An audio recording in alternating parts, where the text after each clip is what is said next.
Now, if you type in on any search engine right now, why I quit, so it's those 3 words, you will find that the next predictive word is more likely to be teaching.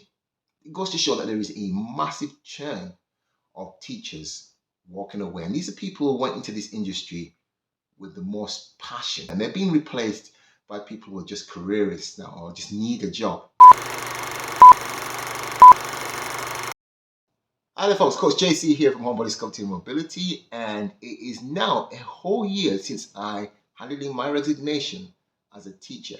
I thought maybe I'll just talk about that and reflect upon it. Everything I do really sort of is around the training, and which is not just about the physical side, but also the character building side. I used to have a business which slogan was character building for children through sport, but I moved away from working with children to working with adults. And I thought I'd just go into that because it still affects us as adults. Maybe you might agree, maybe you might disagree with it, but the whole point of me doing any video is to sort of get you thinking, to provoke thought. So of course I'm going to say some things that are slightly controversial just for us to think about it first, and maybe you might draw your own conclusions. Now, if you type in on any search engine right now, why I quit, so it's those 3 words, you will find that the next predictive word is more likely to be teaching. And it's worth really listening to these reasons. You know, even if you go on YouTube right now, you'll find that there is a common denominator.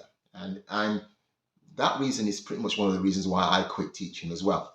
But primarily, we need to go back to why do we send our children to school in the first place? What was the purpose of us sending our children to school? And just, even though it sounds like something that is just self-evident and we just take it for granted, just try and answer that question. Why did you go to school? Why do we send our children to school?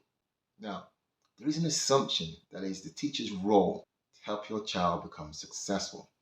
And if it is the teacher's role to help your child become successful, that means that somebody has to fail. For one person to be successful, another person has to fail. Which children have to fail for your child to become successful? Now, I'm not one of those people who's into equity, that, equal for all neither. What I'm saying is, whose responsibility is it for someone to become successful? It certainly isn't the teacher's responsibility. The teacher can give your child the tools, and your child can then take those tools to become successful. The teacher can encourage your child and say, look, if you do this and you do that, and I believe in you that you can do it, then you can become successful. But it's not a teacher's job to make your child successful, because then they would have to neglect other people's children. So really their job is just to provide the tools. The other reason why a teacher is a teacher is to provide your child with life skills so that they can cope with the outside world. Like, this is another thing that seems to be failing our children.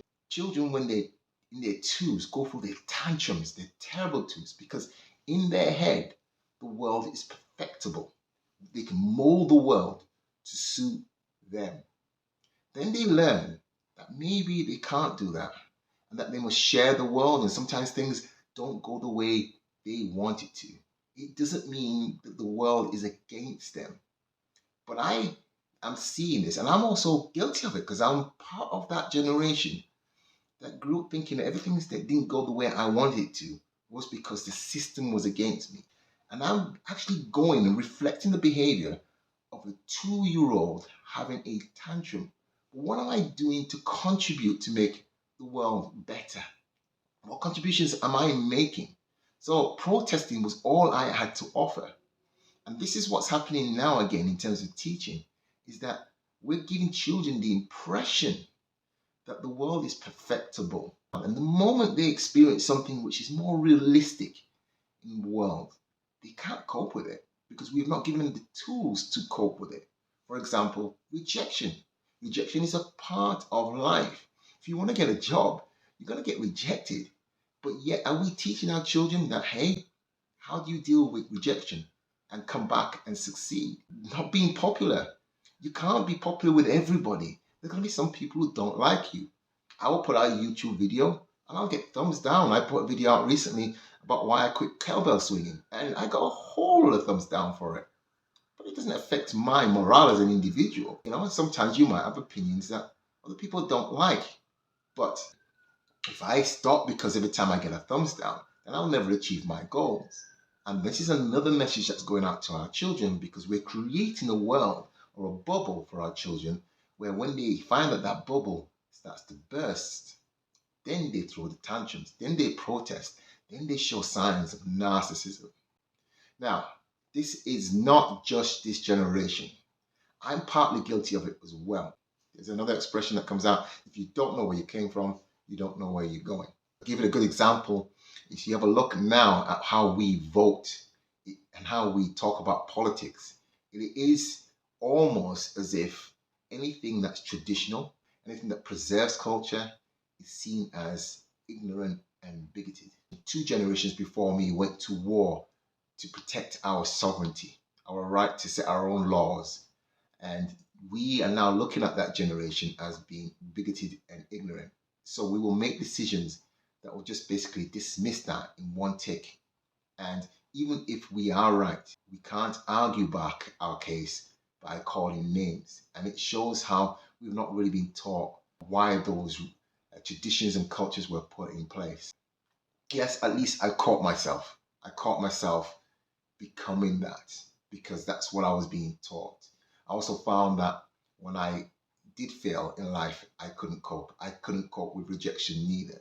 So I got into education for that reason, to empower children to deal with normal life, the ups and the downs of life, to keep going and don't let it destroy you. But the reason why I stepped away from teaching was because the authority to do that was taken away from me. And that's the number one reason why teachers are walking away from their jobs, is because in order to do your job, you need authority. Right? Authority does not mean that you're going to abuse it. Authority does not mean that you mean harm. Even when you discipline, discipline is the same as you learning to play the piano or learning to play the violin or learning to do gymnastics.